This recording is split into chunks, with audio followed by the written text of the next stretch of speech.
traído estas imágenes cercanas, ¿no? Este fue el famoso Dana, la famosa Dana, que afectó a la comunidad valenciana y trajo varias consecuencias. Y una de las consecuencias que estamos viendo acá, depresión aislada en niveles altos. Una de las consecuencias. ¿Por qué? Porque esto condiciona que falte agua, por ejemplo. Y eso va a ser un factor para que aparezcan las enfermedades transmitidas por alimentos. Es decir, la enfermedad diabética, ¿no? Entonces, no solamente tiene connotación desde la esfera, digamos, orgánica, sino también desde el punto de vista de la salud mental. Esto de acá fue el incendio de Los Ángeles también, que ustedes han estado producto de ¿qué? Del calentamiento global, pues, ¿no? Calor extremo, sequía, se dan las condiciones para que ocurran los incendios. Consecuentemente, el viento hace que se disemine. Y esto tiene implicancias, no solamente en la salud humana, sino también va a tener implicancias en la salud animal. En Australia también hubo un incendio, donde arrasó con los pobres canguros, pues, ¿no? Y además tiene implicancias en la salud nuestra. ¿Por qué? Porque se va a generar partículas que luego van a ser inhaladas y van a afectar nuestro aparato respiratorio. Entonces ven ustedes las implicancias que tiene el cambio climático o los efectos del cambio climático, y que ahí nosotros jugamos un rol para que este cambio climático se acelere. Vamos a hablar algunos aspectos referidos al impacto en términos de números. Vamos a hablar para que entiendan el tema del cambio climático de manera muy esquemática.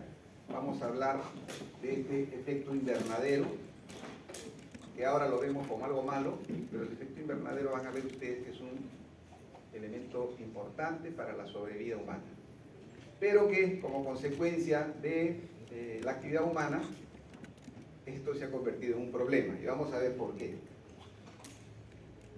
Recordar desde acá, miren, el cambio climático está exacerbando las emergencias humanitarias desencadenadas por eventos como olas de calor, incendios forestales, que ya les mencioné, inundaciones, que las vamos a tener. O sea, nosotros a veces vemos de manera lejana, ¿no? Dice, hay un huracán en Miami, acá lo vamos a tener también.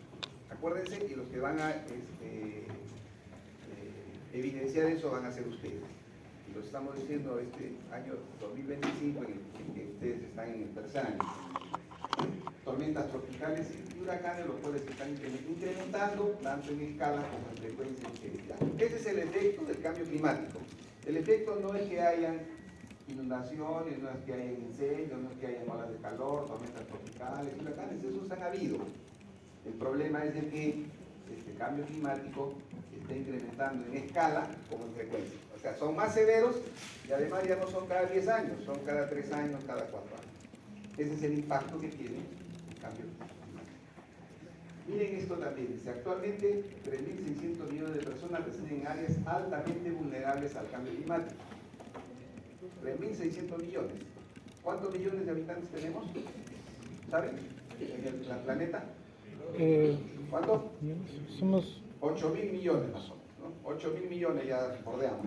Y 3.600 millones residen en áreas altamente vulnerables al cambio climático. Y la tragedia es de que los que vamos a sufrir las mayores consecuencias vamos a ser nosotros, los países de menos recursos. ¿Por qué? Porque el país que tiene recursos tiene afectación de estas tormentas tropicales, huracanes, inundaciones, incendios, se va a recuperar rápido porque tiene recursos. En cambio a nosotros nos va a costar. Por lo tanto, los más afectados vamos a ser los países como el nuestro. Desde el 2030 y 2050 se prevé, miren, a ustedes 2025, 5 años más, entre 2020 y 2050 se prevé que este fenómeno provoque aproximadamente 250.000 muertes adicionales. Ya tenemos un número X de muertes. Como consecuencia del cambio climático, van a haber 250.000 muertes adicionales anuales. ¿Y derivadas de qué? De las consecuencias de los efectos del cambio climático, desnutrición, malaria, diarrea y estrés por calor. Bien, desnutrición, y van a ver por qué la desnutrición. Vamos a ver el tema de malaria, específicamente el tema de dengue, pero asociado a ello malaria, diarrea y el estrés por calor.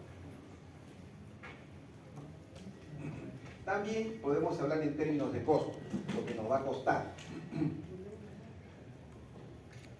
Dice, se estima que los costos como consecuencia de los daños directos a la salud, excluyendo aquellos en sectores fundamentales como la agricultura, el agua y el saneamiento, oscilará entre 2 y 4 mil millones de dólares anuales para el 2030. Adicionalmente va a haber un gasto en términos de dólares de esta magnitud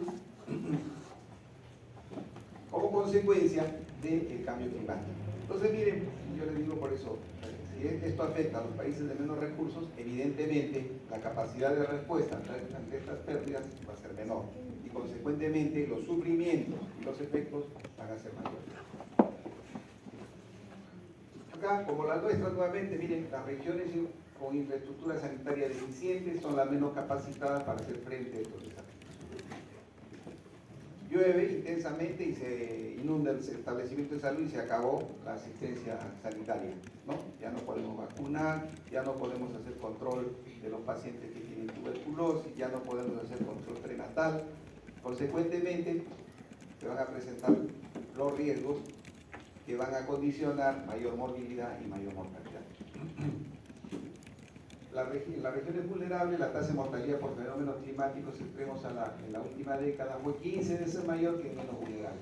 Cuando nos llegue a nosotros, que ya nos está llegando, vamos a tener 15 veces más probabilidad de sufrir los efectos que en los países desarrollados, ¿no? Eso es lo que nos dice. ¿En términos de qué? De la tasa de mortalidad.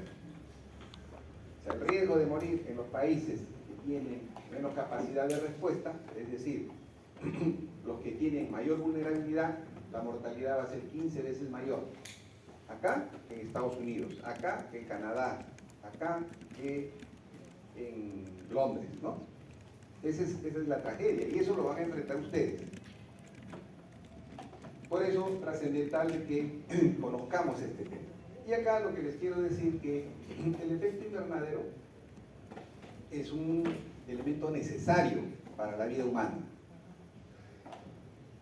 En la capa hay alrededor de la Tierra existe una capa, donde existen unos gases, que ya vamos a ver qué gases son. Esos gases lo que hacen es que una vez que ingresan los rayos de sol van a retener calor y van a hacer que nuestra vida sea agradable. ¿Qué pasaría si no existiese esta capa que genera el efecto invernadero? Pues todos los rayos solares que ingresan saldrían. La temperatura en la Tierra sería de menos 18 grados. Eso quiere decir que no podríamos vivir, sería inhabitable. Entonces el efecto invernadero generado por los gases invernadero tiene un efecto positivo pues en nuestra vida, pero que como consecuencia de la generación de gases artificiales, miren, todos los gases naturales representan el 99.93% de esta capa que generan el efecto invernadero, y ahí están el nitrógeno en su mayor proporción, oxígeno y argón. Y nosotros generamos esto, vapor de agua, generamos dióxido de carbono, generamos metano, generamos óxido de nitrógeno, generamos ozono y estos fluorocarbonos que están en los deodorizadores. ¿Esto qué va a hacer? Va a generar que esta capa se torne menos permeable. Ese es el famoso efecto invernadero y que ya se convierte en un problema debido a que nosotros generamos de manera desmesurada estos gases artificiales. Entonces, al incrementar, se va a hacer como una olla de presión, pues, ¿no? Se va a tapar la salida y consecuentemente se va a generar el incremento de temperatura. Y el incremento de temperatura va a condicionar una serie de efectos. Esos efectos se van a trasladar a nuestra salud, ya sea de manera directa o indirecta, y se van a generar los diferentes daños que vamos a explorar. Entonces, el efecto invernadero ya se entendió que es un fenómeno que existe es bueno, que si no existiese, pues no hubiese sido habitable la Tierra. ¿Cuál es el problema? Que generamos gases artificiales que van a condicionar de que este efecto invernadero se traduzca en que se retiene mayor cantidad de calor y consecuentemente va a condicionar estos efectos. Olas de calor, incendios, desertificación, deshielo, tormenta e inundación. Ese es en términos sencillos lo que está ocurriendo ahora. De ahí que nos preocupamos de que debemos reducir la producción de CO2, que es el gas que más producimos y que es el que tiene mayor efecto en generar todas estas alteraciones en el ambiente, en el medio ambiente. Por eso que estamos preocupados de que ya ahora los carros deben ser pues, ecológicos, usemos la bicicleta, reciclemos más. Todo eso va inmerso dentro de este concepto de generar menos CO2. El tema es de que a veces vemos, ustedes se van a dar cuenta, decimos todo eso, pero otras latitudes se sigue haciendo un uso exagerado de los recursos, ¿no? O sea, ¿a qué me refiero? Que estamos usando la misma inteligencia artificial consume una gran cantidad de energía. Preguntarnos, ¿de dónde está generándose esa energía? ¿Es una energía renovable o es una energía que produce CO2 y consecuentemente está agravando el medio ambiente? Hay gente que dice incluso que esto de consumir carne atenta también contra el medio ambiente. ¿Por qué? Porque al criar nosotros, o las personas, al tener que criar ganado vacuno, cuando hacen sus deposiciones ahí se genera CO2 y ese CO2 también estaría o está impactando sobre el famoso cambio climático. Entonces, ¿qué entendemos por cambio climático? En términos cambio climático se refiere a un cambio en el clima. ¿Qué es el clima? Es lo que tenemos usualmente, ¿no? El clima es los cambios que usualmente tenemos en términos de verano, primavera, otoño, invierno. Ese es el clima.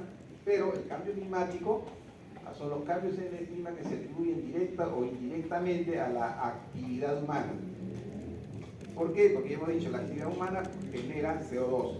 Y el CO2 altera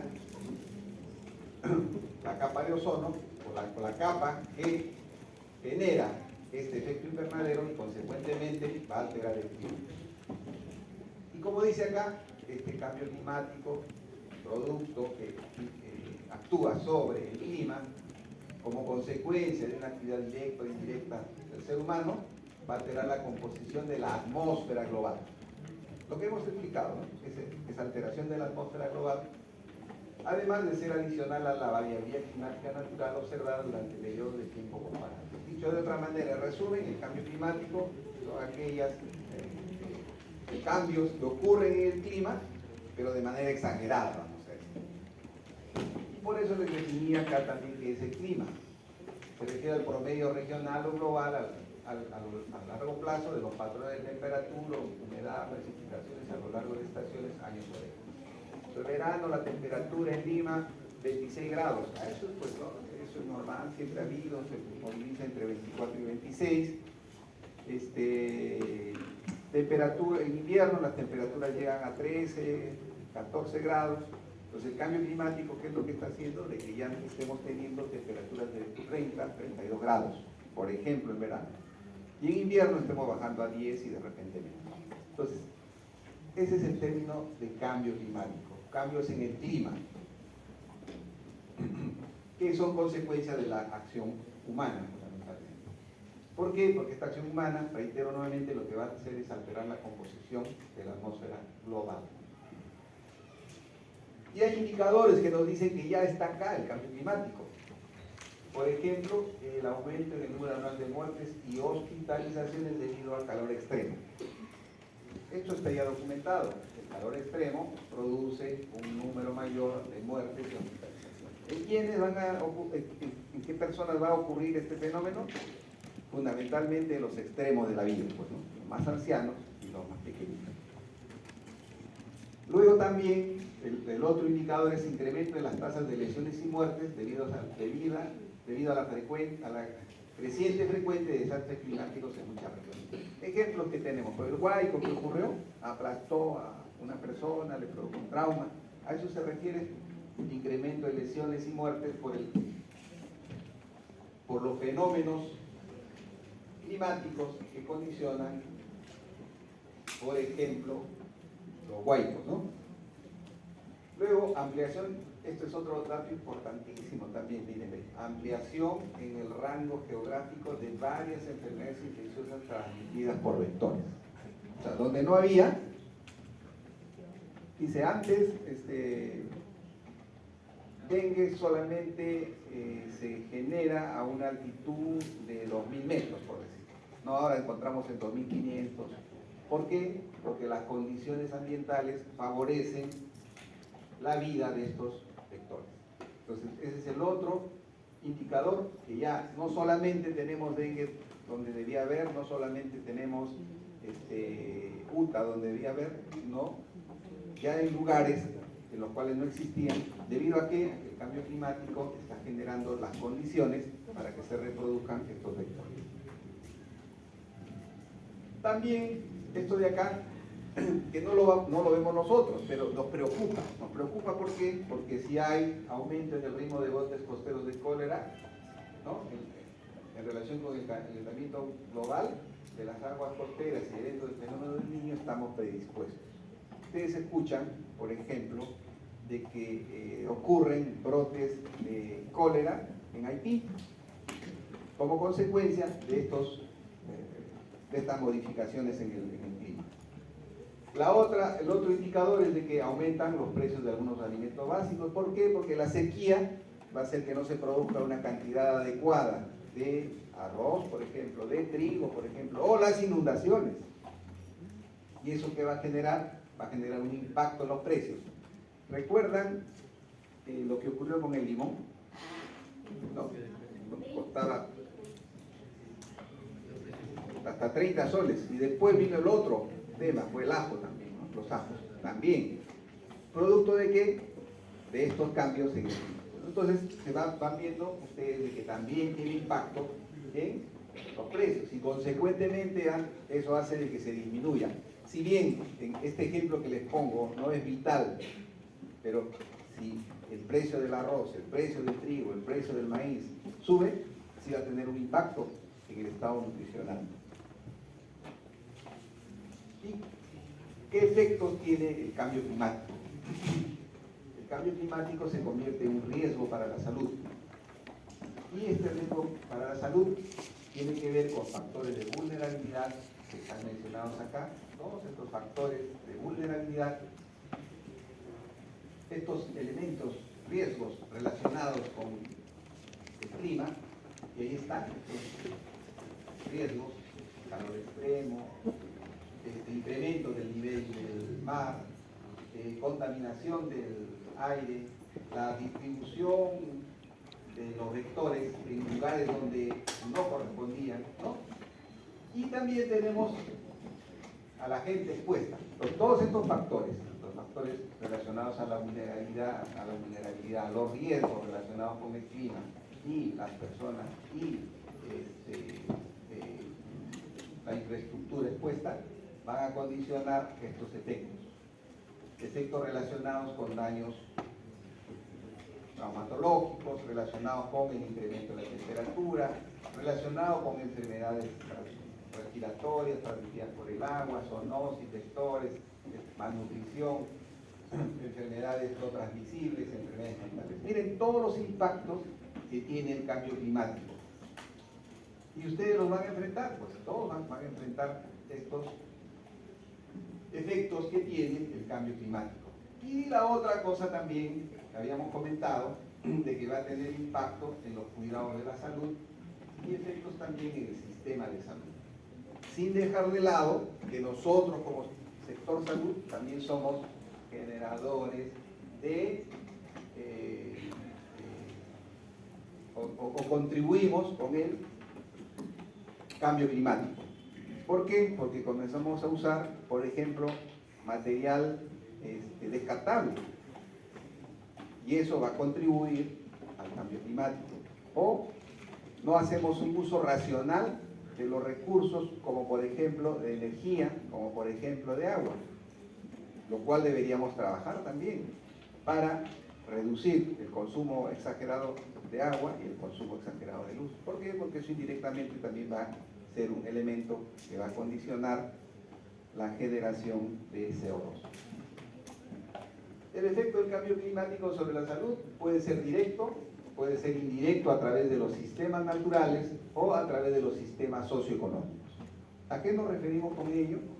Los efectos directos nos referimos a las lesiones, enfermedades, defunciones por fenómenos meteorológicos extremos, olas de calor, problemas que van a condicionar, por ejemplo, agravamiento de enfermedades circulatorias y respiratorias, mayor sufrimiento para pueblos indígenas y tradicionales y pérdida de la salud por causas de desastres como tormentas, huracanes, tornados y inundaciones. Y también va a producir efectos indirectos a través de los sistemas naturales. Agravamiento del asma, por ejemplo, los alérgenos, ¿no? Enfermedades respiratorias y los alérgenos, que va a producir agravamiento de asma, mayor mortalidad cardiopulmonar. Luego también, como producto de la contaminación del agua, enfermedades transmitidas por los alimentos y el agua, va a haber aumento del riesgo de transmisión en el agua entre un 8 y 11%, mayor riesgo de diarrea en los trópicos y subtrópicos, aumento del crecimiento, la supervivencia, persistencia y transmisión de microorganismos patógenos. Miren todo lo que genera estos efectos indirectos a través de sistemas naturales. Cambio en la distribución geográfica y estacional de enfermedades como el cólera, esquistosomiasis, y la floración de algas nocivas. O sea, además, va a generar pues este cambio climático que aparezcan algas que antes no había, o moho, o la presencia de polen, ¿no? Y también las enfermedades transmitidas por vectores. Clima más cálido aumenta la reproducción. Ya vamos a ver esto, cómo el cambio climático, el aumento de la temperatura influye sobre los vectores. Y se van a dar cuenta ahí lo trascendental que es el clima en la presencia de estas enfermedades transmitidas por vectores. Los otros efectos que son indirectos a través de los sistemas socioeconómicos, y ahí viene el tema de la inseguridad alimentaria y del abastecimiento de agua y de la distribución.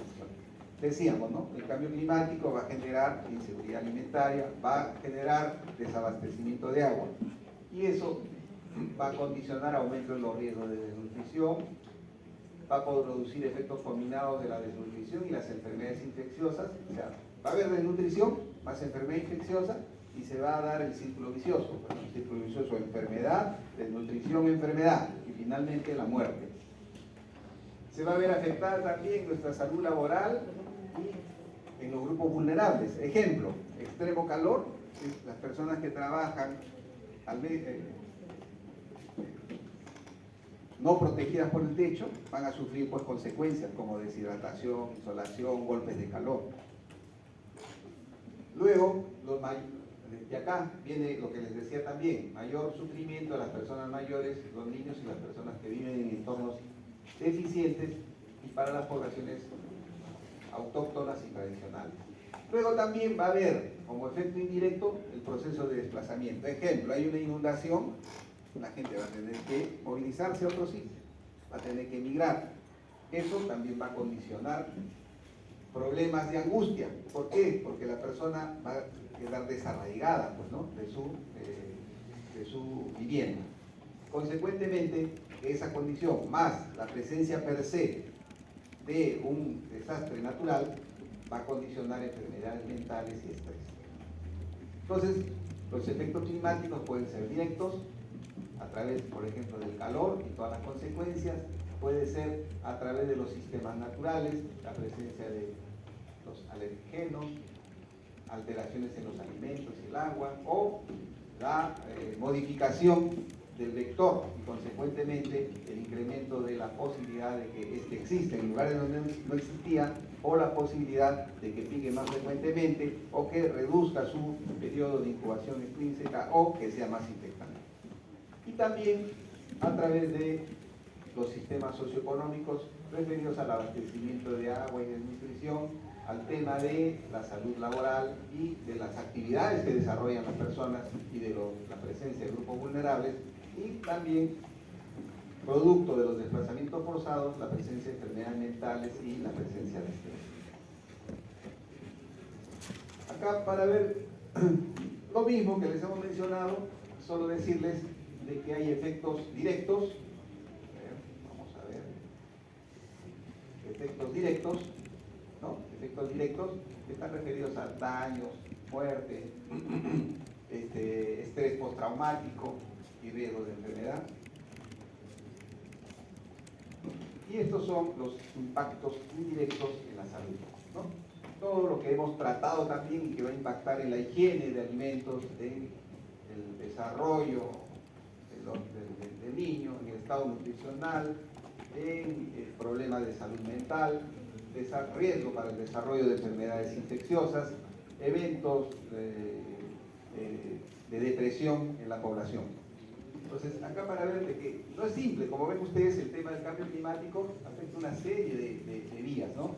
Desde impactos sociales y medioambientales primarios, luego produce impactos directos sobre la salud y luego estos impactos sociales y medioambientales conjuntamente con estos otros intermediarios van a condicionar impactos indirectos en la salud que se han mencionado. Adicionalmente, el cambio climático va a producir impactos directos sobre nuestra salud referidos a daños, muerte, estrés postraumático y riesgos de enfermedad. Acá, para principales riesgos conocidos y probables para la salud, lo mismo, ¿no? El cambio climático produce estos efectos y luego se va a traducir en muerte, las olas de calor, muerte, enfermedad cardiovascular, la polución del aire en enfermedades respiratorias, la sequía en estos elementos, malnutrición, enfermedades transmitidas por vectores, desórdenes por el estrés. Clima extremo va a producir estos, muertes e injuria, infección y brotes de enfermedades transmitidas por vectores y desórdenes generados por el estrés, ¿no?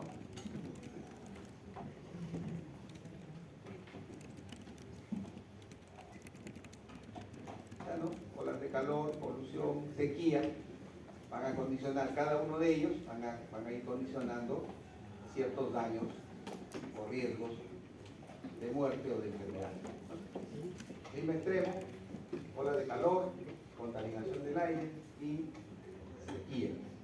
La sequía mide todo lo que les decíamos. Bueno, si hay sequía no hay producción de alimentos y va a condicionar malnutrición o desnutrición.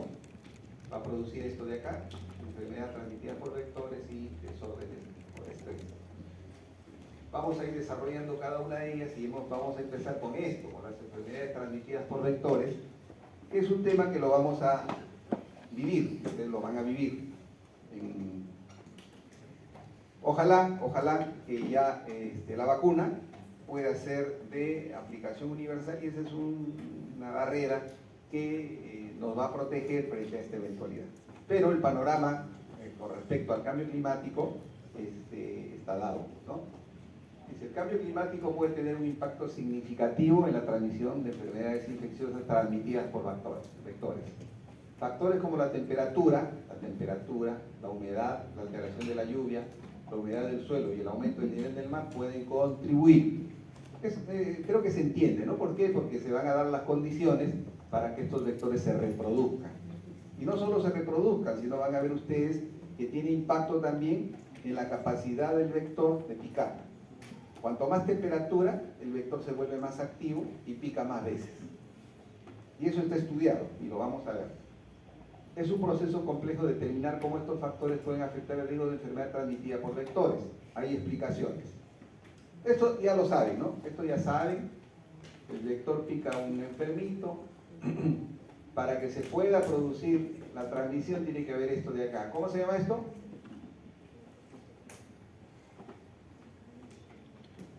El tiempo que transcurre desde que una persona es picada por un insecto infectado y desarrolla el primer signo o síntoma se llama periodo de incubación. Y el tiempo que transcurre desde que un vector pica a un enfermo y se vuelve infectante, periodo de incubación extrínseca. ¿Ya? Entonces, cuando hablamos de dengue, existe un periodo de incubación que es el tiempo que transcurre desde que este vector picó a este no enfermo y luego de ahí pasa el tiempo y aparece el primer signo o síntoma, a eso se llama periodo de incubación.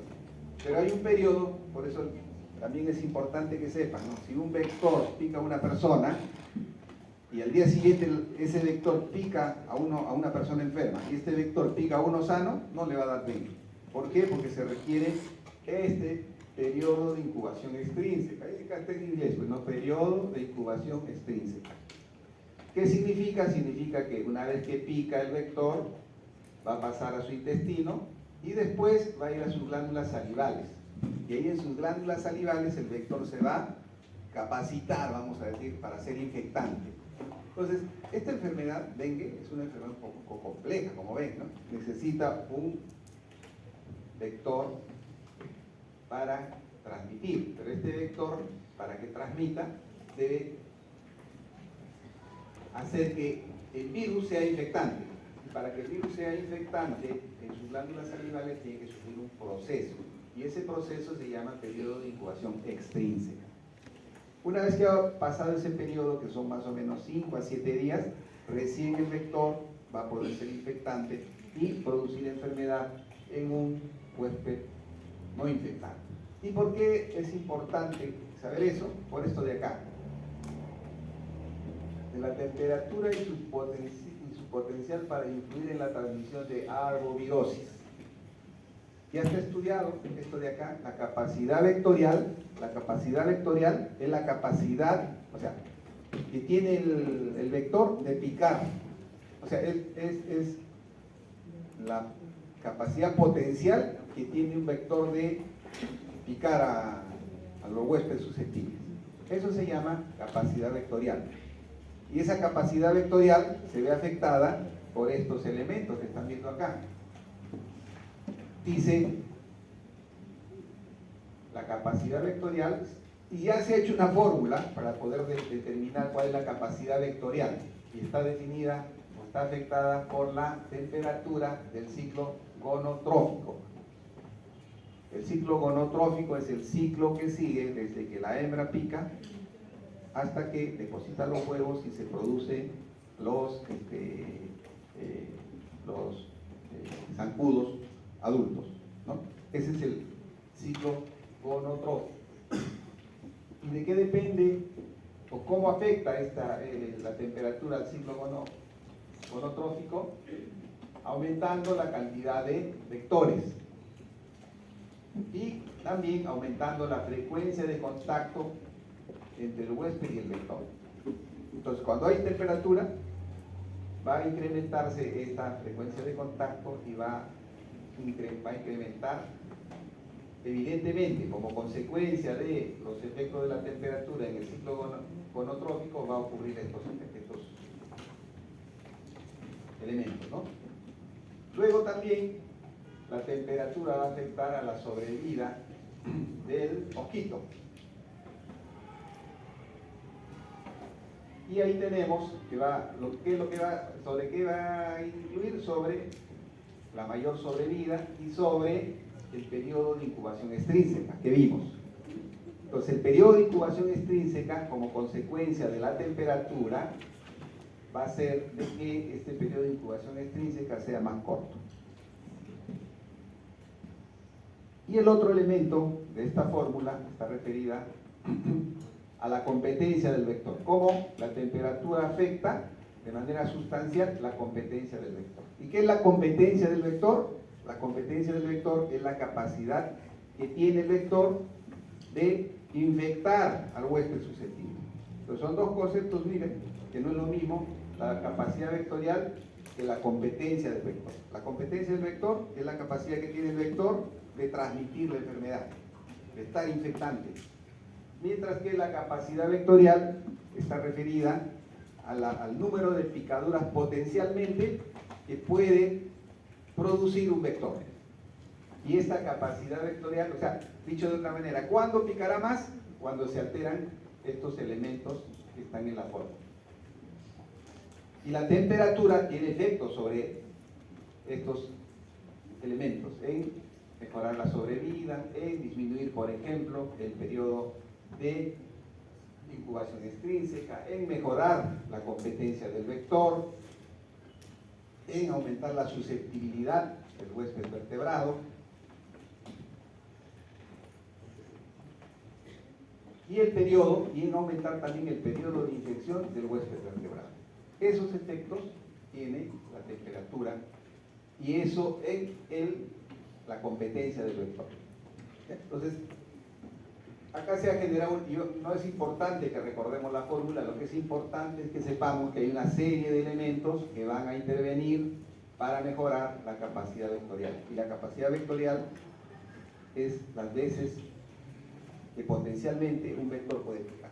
En resumen, la capacidad vectorial se va a ver incrementada como consecuencia del cambio climático. Específicamente como consecuencia del aumento de la temperatura. Al haber el aumento de la temperatura, este vector va a tener mayor capacidad de picar. Y al tener mayor capacidad de picar, va a tener mayor posibilidad de infectar. ¿Por qué? Porque también la temperatura va a afectar la competencia del vector, ¿cierto? Y la competencia del vector es la capacidad de infectar.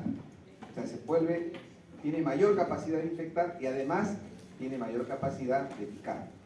Esas dos cosas se juntan, por lo tanto, va a haber mayor probabilidad de que las personas se enfermen por las arbovirosis.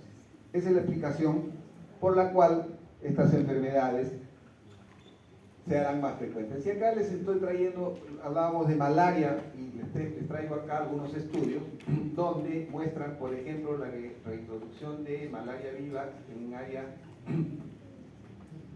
temperada. Dice, identificar los determinantes geográficos de la transmisión, y el método fue el grado en que el clima es favorable para la malaria viva. Se evaluó midiendo la suma de temperaturas efectivas y de la duración de la temporada efectiva utilizando datos de 22 estaciones meteorológicas. Entre 1999 y 2004, comienzo el brote, dice, las condiciones meteorológicas fueron extremas, favorables para la malaria, en el 99, 2001 y 2002. El mayor número de casos ocurrió en la periferia noreste de la ciudad y en las áreas rurales adyacentes. Y dicen acá, jugó un papel importante en la actividad de construcción rural que atraía mano de obra migrante, los susceptibles, la densidad de vegetación y la división del paisaje. Se observó un límite de altitud de 200 metros, aunque el factor de altitud no jugó un papel significativo en altitudes más bajas. Es probable que la isla de calor urbana amplificara adicionalmente la reintroducción de la malaria. O sea, ¿qué nos dice este estudio? De que efectivamente la presencia del cambio en términos de la temperatura favorece la introducción de vectores y consecuentemente de enfermedades como esta enfermedad llamada malaria. Dengue, cómo se distribuye el efecto potencial del cambio climático sobre la distribución global del dengue. Y acá lo que nos muestran un estudio donde investigan los posibles efectos del cambio climático global en la salud humana y en particular en la transmisión de enfermedades transmitidas por vectores, y que encuentran que los límites geográficos actuales de transmisión del dengue pueden modelarse con un 89% de precisión en función de la presión del vapor a largo plazo. ¿Qué concluye? Es probable que el cambio climático aumente la superficie de la Tierra con un clima adecuado para la transmisión del dengue, y si no cambian otros factores contribuyentes, una gran proporción de la población humana estaría en riesgo. Y eso va a ocurrir. Este es un estudio del año 2002, un modelamiento. Y según ese modelamiento, lo que nos dice es que el cambio climático va a aumentar las áreas donde se dé la transmisión del dengue de manera adecuada.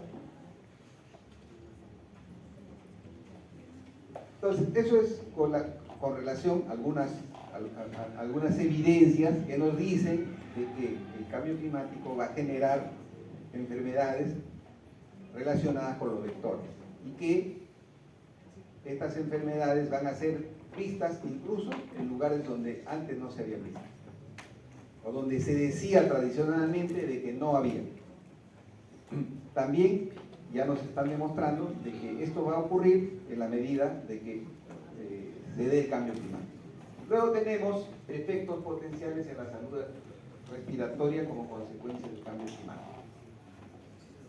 Y ahí tenemos una serie de enfermedades, ¿no? Por ejemplo, la polución del aire, y decíamos, como consecuencia de qué, de los incendios, como consecuencia de qué, de la generación de polen, va a condicionar estas enfermedades. Asma, se va a generar la enfermedad pulmonar obstructiva crónica y las infecciones, la presencia de incremento del polen y de moho va a condicionar asma y rinitis, calor extremo, enfermedades. Miren, calor extremo y frío extremo, van a ver cómo la explicación, yo les decía, ¿no? Me bañé y salí con una camisita al frío y me dio neumonía, decimos a veces, ¿no? O me dio resfrío. Vamos a ver cómo los cambios extremos están relacionados con la morbilidad y la mortalidad respiratoria.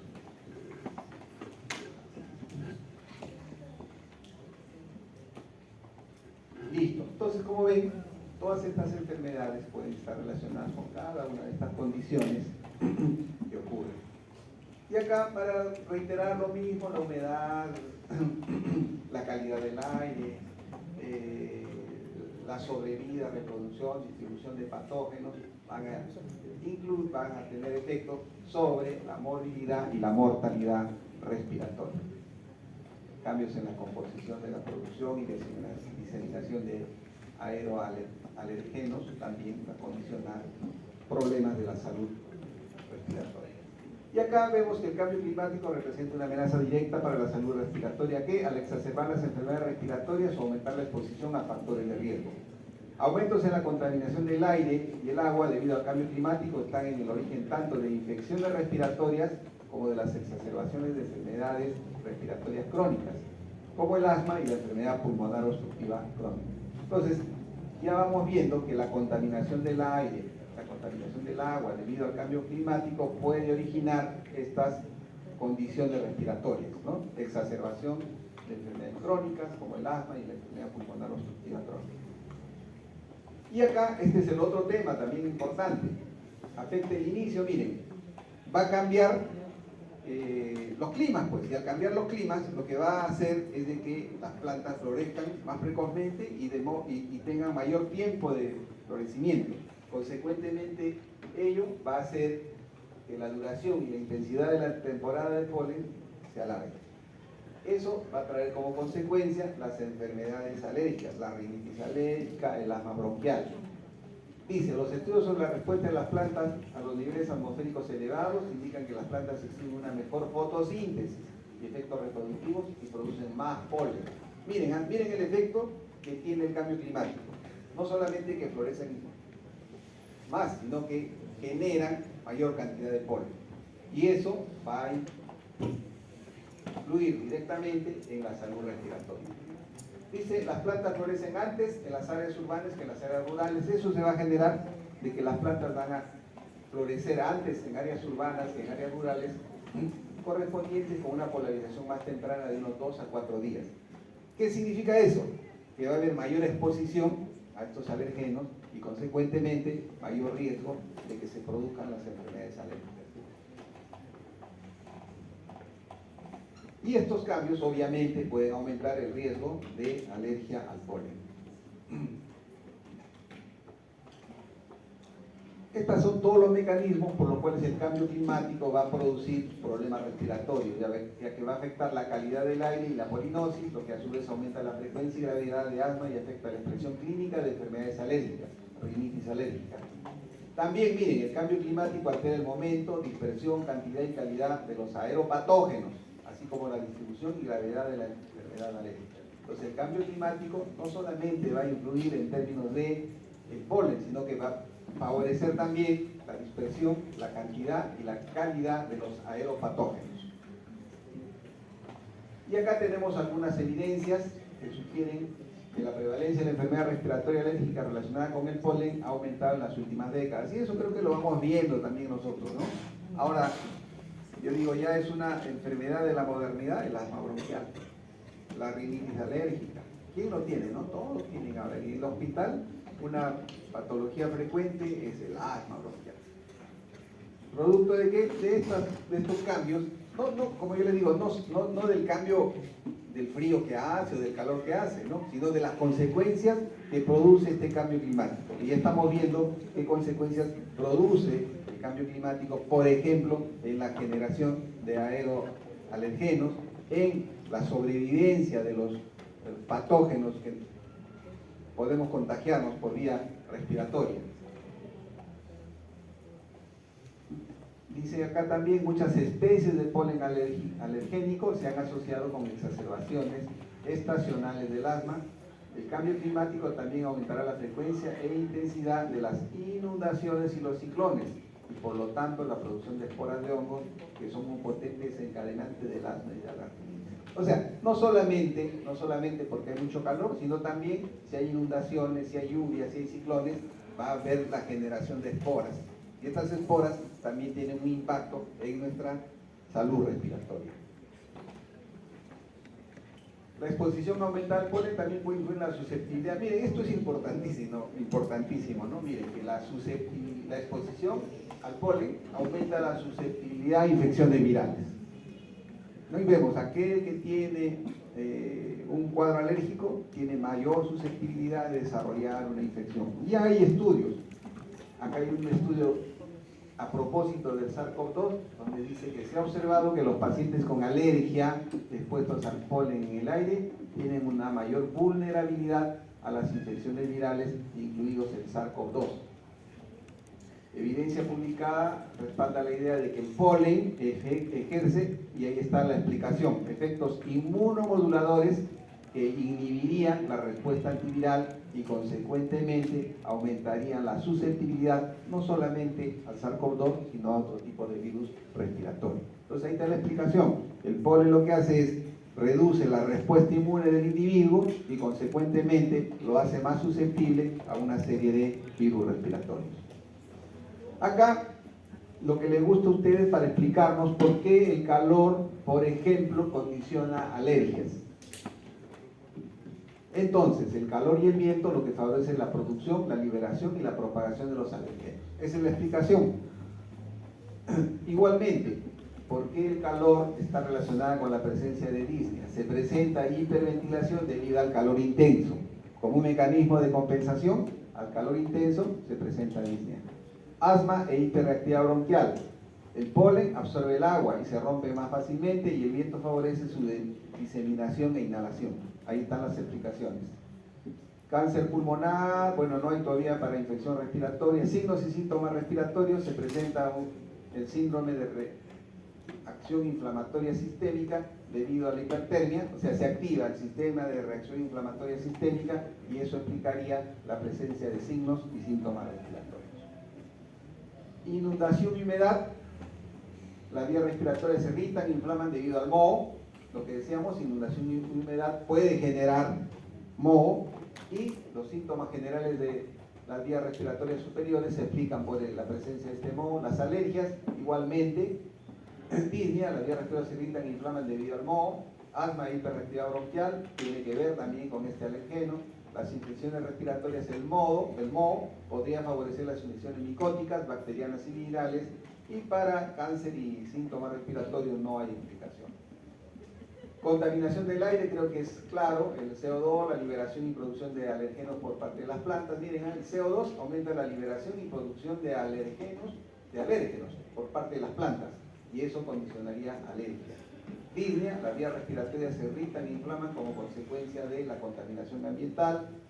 asma e hiperreactividad bronquial, el ozono y las partículas finas provocan irritación, inflamación pulmonar y bronquial, las infecciones respiratorias, el ozono inflama las vías respiratorias y disminuye los medios de defensa.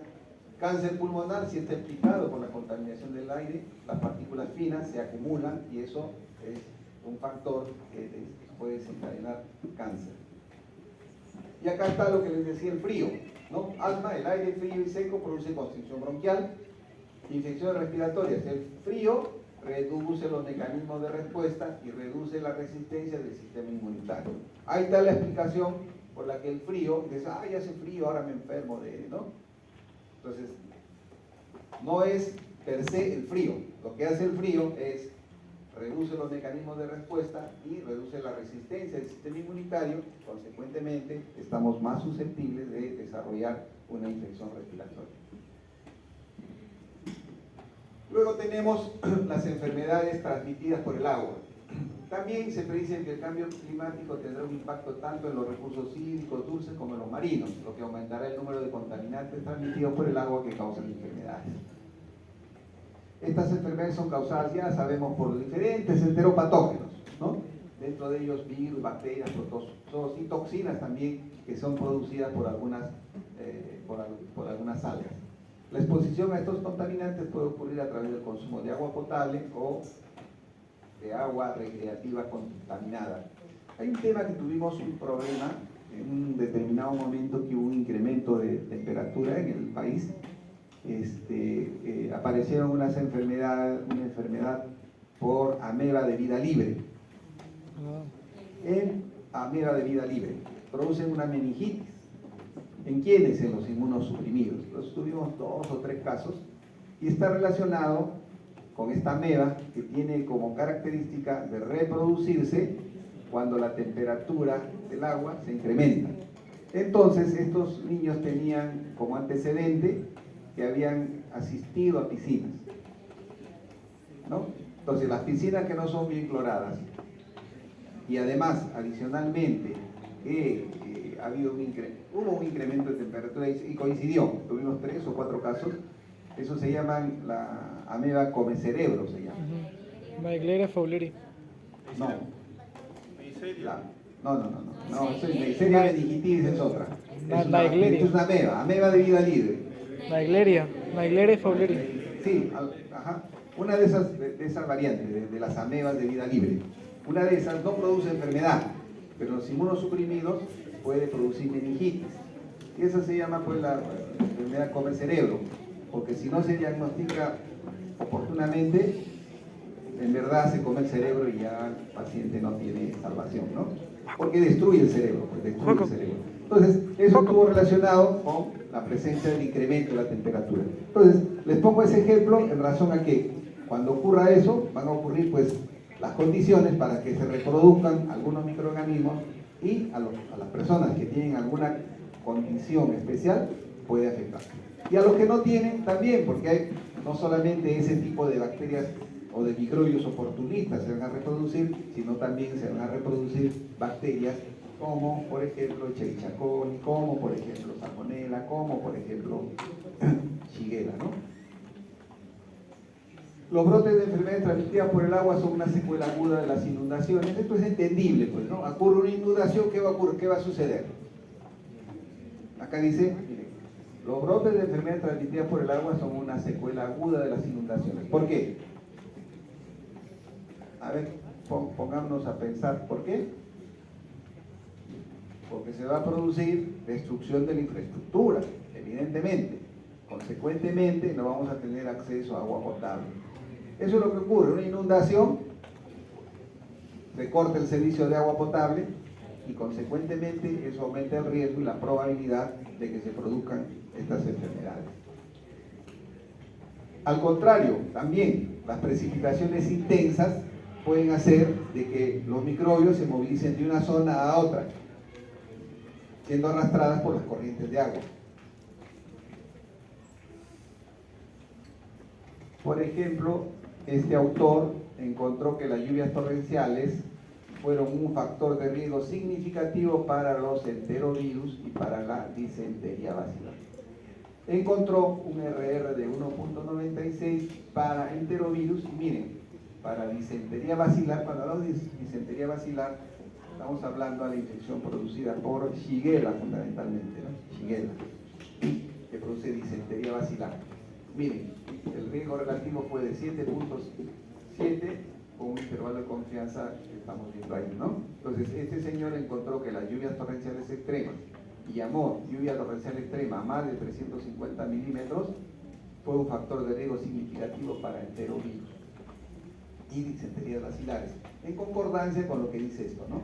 Que las precipitaciones pueden movilizar patógenos en el medio ambiente y transportarlos al entorno acuático, aumentando los agentes microbianos en las aguas superficiales. Esto ya es del Perú.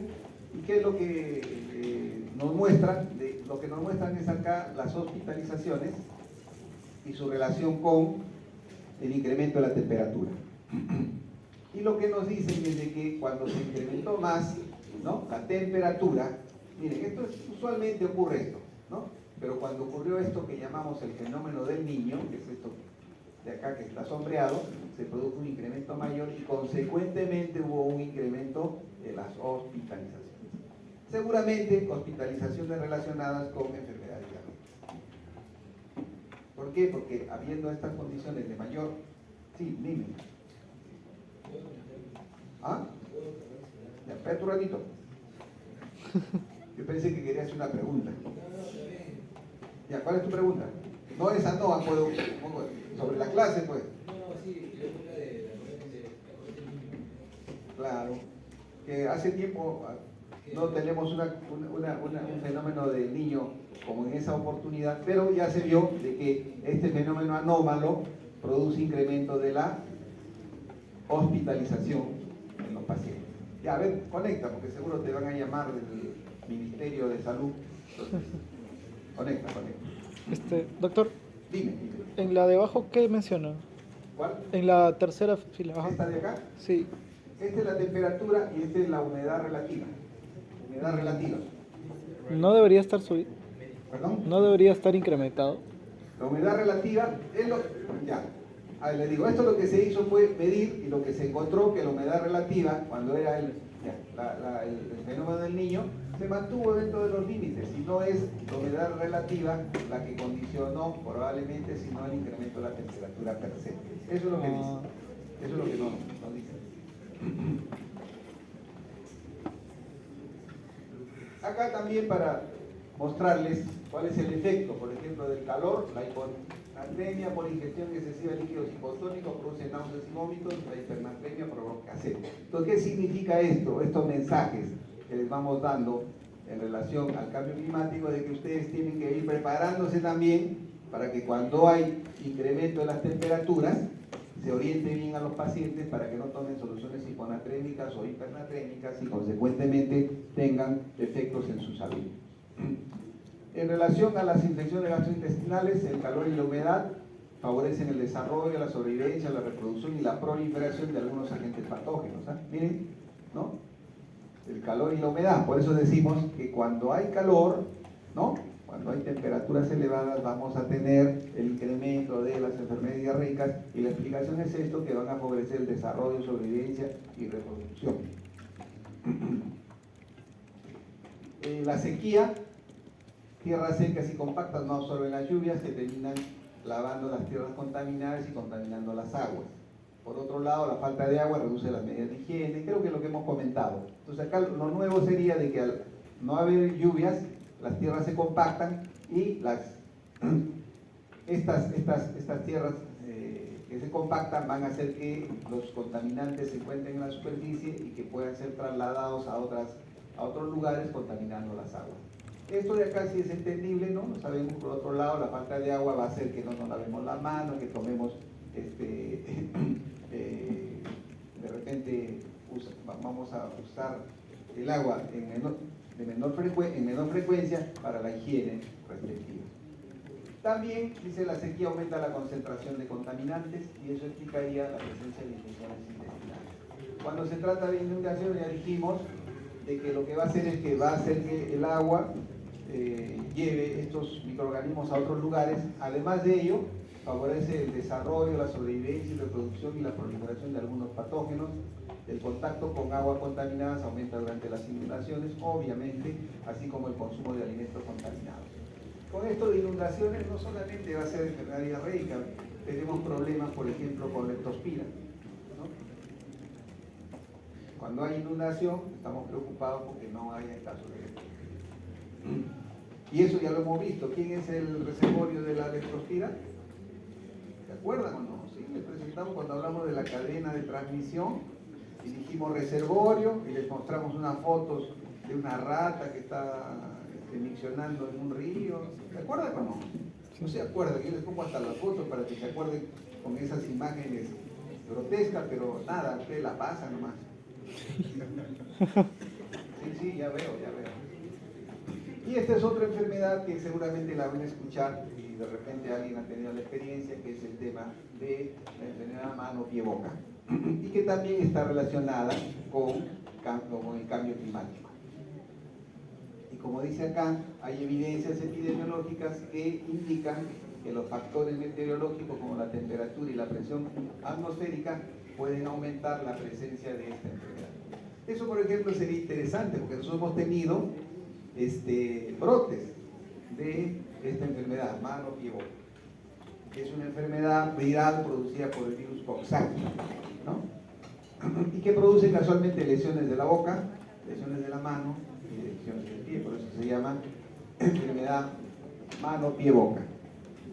Y que, según esta literatura, estaría relacionada con los cambios de la temperatura y la presión atmosférica, o sea, como consecuencia de factores. Luego tenemos el cambio climático y enfermedades no transmisibles. Entonces, miren, hemos visto hay enfermedades que pueden afectar el sistema respiratorio, pueden afectar el sistema digestivo, pueden estar relacionadas con las arbovirosis. Hemos explicado también cómo los vectores pueden aumentar su capacidad de picar, como la infectividad que tienen estos. También las enfermedades, el cambio climático tiene que ver con enfermedades no transmisibles. El estrés térmico puede producir hipertensión, bronquitis y asma, ya vimos. Las olas de calor se deben al aumento de la temperatura. Ya, los impulsores. Vamos a revisar acá simplemente deshidratación, lesiones. Miren, por vía directa el estrés térmico puede producir estas condiciones. El aumento de temperatura produce deshidratación y la deshidratación puede producir lesiones renales crónicas. De ahí, miren, ustedes dicen, este profesor está hablando de epidemiología. Esto les va a servir. ¿Por qué? Porque cuando ustedes se dediquen a atender pacientes y haya calor, tienen que saber recomendar. ¿Para qué? Para que a los ancianos los cuiden los familiares. ¿Por qué? Cuando es un anciano pierde la capacidad de tener sed. Y cuando aumenta la temperatura, este anciano va a perder más líquidos. Y esa pérdida de líquido puede afectar su riñón y producir lesiones renales crónicas. Entonces, ¿para qué les sirve a ustedes desde el punto de vista clínico? Para que sepan orientar y estén prevenidos ante los cambios climáticos que van a vivir ustedes. La radiación ultravioleta produce cáncer, eso sí, está claro, y por vías indirectas, deterioro de los medios de vida y el empobrecimiento van a producir trauma y enfermedades de salud mental. Los impulsores, aquí están, eventos meteorológicos extremos, incendio, inundación, tormentas, van a producir pues eso, ¿no? Trauma y enfermedades de salud mental. También se va a producir desnutrición, teniendo como vía indirecta la agricultura deteriorada, la reducción de los rendimientos alimentarios, inseguridad nutricional, como consecuencia de estos eventos meteorológicos extremos. También efecto del cambio climático en la enfermedad por estrés térmico. Miren, este es un estudio donde cuantifican la asociación entre exposición a temperaturas más altas y el riesgo de infarto de miocardio. Hay relación entre aumento de la temperatura, ola de calor o estrés térmico y la presencia de infarto de miocardio. Sí, acá nos demuestran en este estudio. Y dicen, se encontró evidencia sólida del efecto del calor unas 6 horas después de la exposición a temperaturas por encima de un umbral estimado de 20 grados centígrados. Conclusión, la temperatura ambiental más alta por encima del umbral de 20 grados centígrados parece estar asociado con un aumento transitorio del riesgo de infarto de miocardio 1 a 6 horas después de la exposición. Entonces a nuestros mayores les tenemos que aconsejar, no te exponga mucho tiempo. ¿Por qué? Porque hay estudios que demuestran solo 20 grados, 6 horas de exposición aumenta el riesgo de que desarrollen enfermedad cardíaca o infarto de miocardio o riesgo de infarto de miocardio.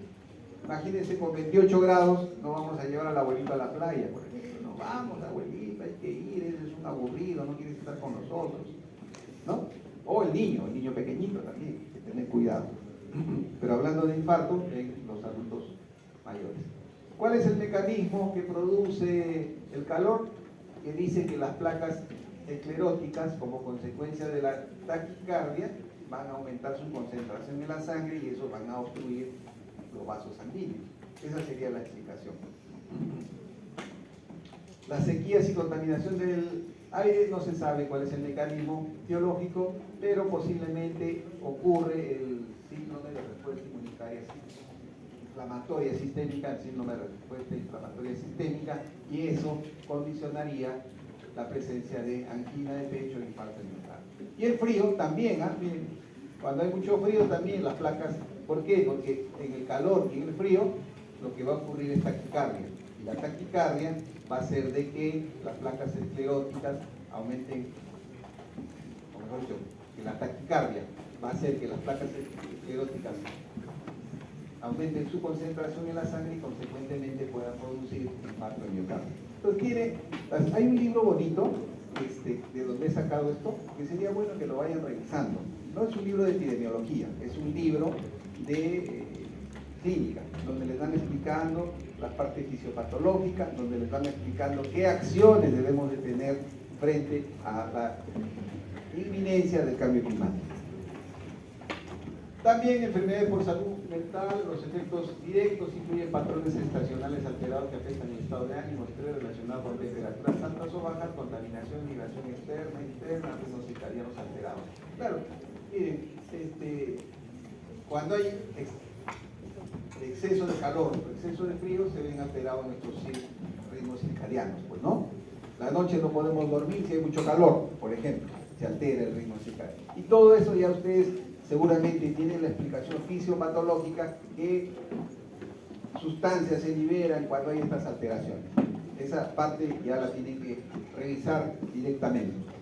Las consecuencias indirectas en la salud mental debido al cambio climático pueden ocurrir como resultado de daños a la infraestructura física y social, efectos en la salud física, escasez de alimentos y agua, conflictos y desplazamientos. ¿No? Decíamos, una inundación o sequía va a condicionar desplazamientos, va a condicionar conflictos por el agua, conflictos por el alimento, y eso consecuentemente va a producir efectos sobre la salud mental de las personas.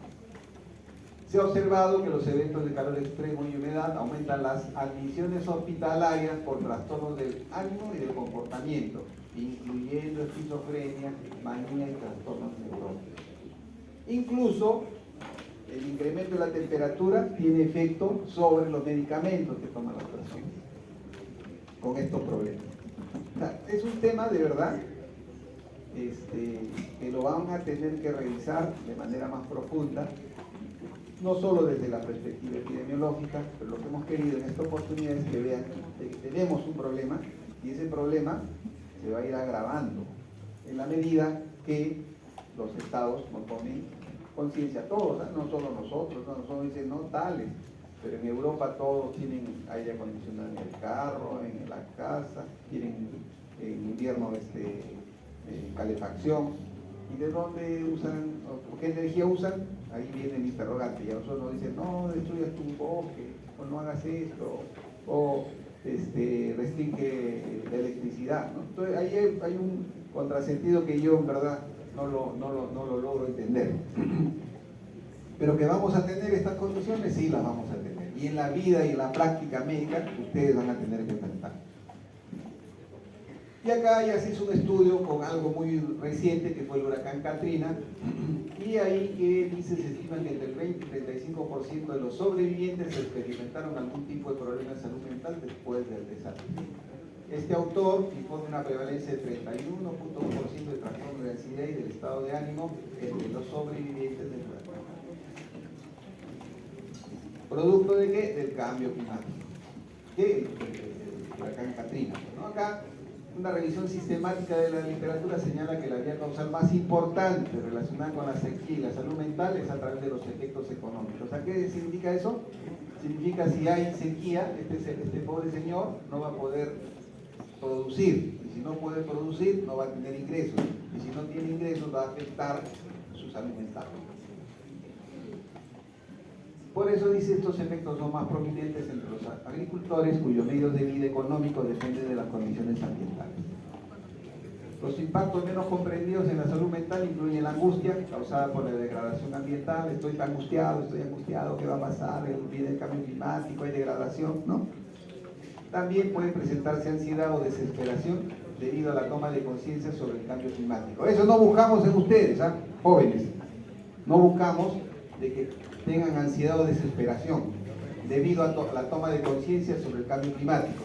Lo que queremos es que sepan cómo van a enfrentar esta situación que ya la tenemos y la van a vivir ustedes de manera más intensa y van a tratar a los pacientes como consecuencia de la presencia de estas alteraciones del cambio del clima. Hay acciones de mitigación y de adaptación, mitigación para reducir las emisiones que causan el cambio climático, y ahí están transporte sostenible, estamos con el tema de los carros eléctricos, eficiencia energética, a que no usemos luces en la casa, en la habitación que no estamos, no esté prendida la luz, que la universidad no tenga luces encendidas donde no se necesita, los hospitales no tengan igualmente las luces encendidas donde no se necesita. El uso de energía renovable que estamos nosotros empezando, en algunos sitios se está trabajando, la energía eólica, la energía calórica, ¿no? Que está referida a, se quiere en algunos sitios se está trabajando esa energía, no la energía nuclear, sino así como se perforan los pozos para el petróleo, hay proyectos en los cuales se perfora hasta llegar hasta el lugar donde se genera calor en la tierra, y luego eso es transportada a través de cañerías para producir energía. En Alemania, por ejemplo, eso están trabajando, ¿no? Es una cosa innovadora. Esto de acá, captura de distribución de relleno sanitario, reducir los viajes aéreos, transporte más activo.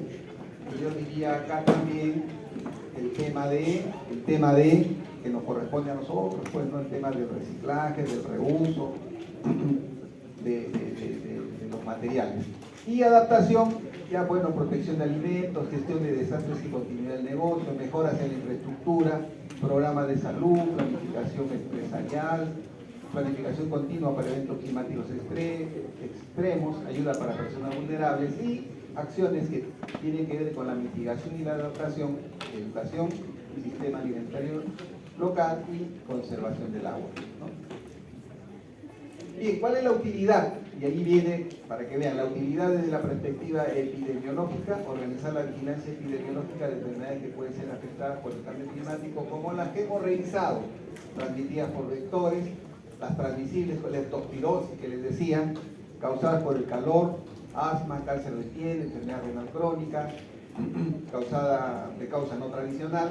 No tradicional se refiere a que porque no ingiere como consecuencia del calor, deshidratación, falta de ingesta, enfermedad renal crónica. Organizar sistemas de alerta sobre fenómenos meteorológicos extremos y de detección temprana de brotes de enfermedad, ¿no? Ese es el rol, para eso es importante saber el tema del cambio climático. En la página web del Ministerio hay un área que dice cambio climático, y ahí monitorean algunas enfermedades relacionadas con el calor y las temperaturas extremas, ¿no? A ver, muchachos, ahorita termino, ya están todos ahora sí, ya. Y vienen a hablar todavía, ¿no? Vienen a interrumpir. Luego, organizar el seguimiento epidemiológico de la salud física y mental después de los fenómenos extremos. Ese es un rol de la epidemiología, hacer la evaluación de los daños a la salud como consecuencia de estos eventos extremos. Desarrollar investigación científica que ayude a conocer las mejores causas y mejorar las causas de los efectos del cambio climático en la salud y definir medidas preventivas eficaces. Entonces, esta es la utilidad desde la perspectiva epidemiológica. Y para el clínico, identificar los daños atribuibles al cambio climático. Eso es lo que estamos haciendo ahora. Ustedes sepan identificar, a ver, jóvenes, un ratito pues. Tienen que saber identificar qué daños están relacionados con el cambio climático. ¿Para qué? Para que lo puedan tratar, ¿no? Luego, identificar los posibles efectos secundarios. Miren lo que dice, lo trascendental de este punto desde la perspectiva clínica. Identificar los posibles efectos secundarios de los medicamentos que pueden agravar los daños atribuibles al cambio climático. ¿Por qué? Yo ya les he dicho, el extremo calor, el extremo frío, si no se conservan bien los medicamentos, van a perder su efectividad y consecuentemente pueden producir daño. Adaptar los procedimientos acerca de los cuidados y el seguimiento de la salud de los pacientes considerando el incremento de los riesgos. ¿Cómo? ¿A qué nos referimos con esto? Adaptar los procedimientos acerca de los cuidados, de que ustedes sepan recomendar a sus pacientes en ciertas circunstancias que incrementen el consumo de agua, que se controle la temperatura y que tengan una hidratación más frecuente. A eso, ¿no? O sea, señor, el abuelito, como les digo, los que van a sufrir más son los grupos, los extremos de la vida, los mayores de edad y los pequeñitos. Entonces a ellos o a los familiares tenemos que recomendarles que cuando hay extremo calor tienen que controlar la temperatura para evitar que vayan a la hipertermia. Les tienen que vigilar el consumo de agua, porque cuando hay incremento de calor tenemos que recomendar que incrementen el consumo de agua. Y ya decíamos, no aguas ni hipotónicas ni aguas hipertónicas, porque eso puede condicionar daño a la salud. Y también tenemos que recomendar que haya una hidratación más frecuente. También la otra utilidad para el clínico es brindar consejería a las personas expuestas o más sensibles. Consejería, miren, a los efectos del daño del cambio climático con la finalidad de reducir los daños. Y la otra, que para ustedes tienen que participar de programas de capacitación permanente que los ayude a comprender la relación que existe entre el cambio climático y la salud. Entonces, esta es una primera mirada desde la perspectiva, como yo les digo, epidemiológica, pero que ya nos abre varios frentes para que ustedes sigan explorando. Y no solamente desde la perspectiva epidemiológica, sino también, fundamentalmente, que es lo que a ustedes les interesa más, desde la perspectiva clínica. Listo, muchas gracias. Jóvenes, ya vamos terminando nuestro curso. La próxima semana vamos a ver un tema bastante numérico, es un tema bastante numérico, sobre enfermedades no transmisibles. Vamos a hablar ahí cuáles son las enfermedades no transmisibles más importantes. Vamos a, como digo, bastante numérico, qué mortalidad produce, cuáles son los lugares más afectados. Y añadido a eso, vamos a recordar algo que ya hemos trabajado con ustedes, que son los niveles de prevención. La vez pasada escuchaba que un profesor le preguntaba sobre los niveles de prevención y algunos se han olvidado.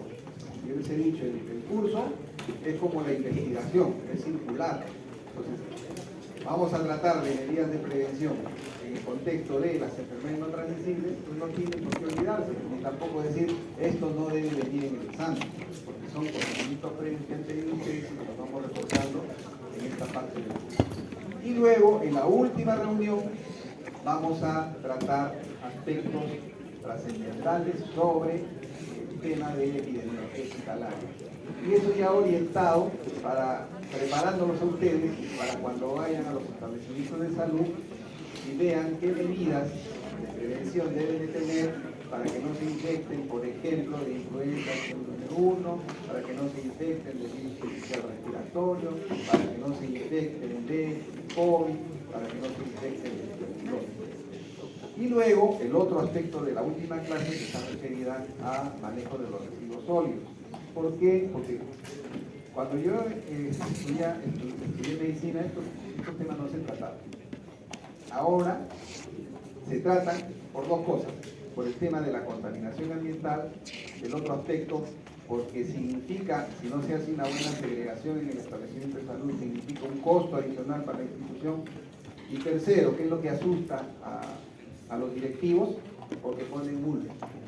Si, por ejemplo, se encuentra un residuo sólido, un recipiente que no corresponde, ponen multas a los establecimientos de salud. Y las multas son altas, ¿no? Pueden ir hasta 200 UIT, pero un montón de plata. No es un monto pequeño. Y cuando ocurre eso, a los que les echan la culpa son a los estudiantes, que dicen, ah no, el que acá está rotando un estudiante de la San Martín, y él es el que ha botado este chicle en biocontaminado. O a los otros que le echan la culpa es al interno que llevó o al residente que llevó. Entonces, si ustedes tienen el conocimiento, van a aplicar bien la segregación que nosotros denominamos. Y eso lo vamos a tratar en la última clase, ¿ya? Entonces, son dos temas que yo les recomiendo que no dejen de venir, pero no a la hora de tomar el pasito, ¿ah? Porque yo ya les digo, si solamente están teniendo el pasito, el pronóstico reservado. El examen tiene las mismas características que tiene el examen. ¿A qué se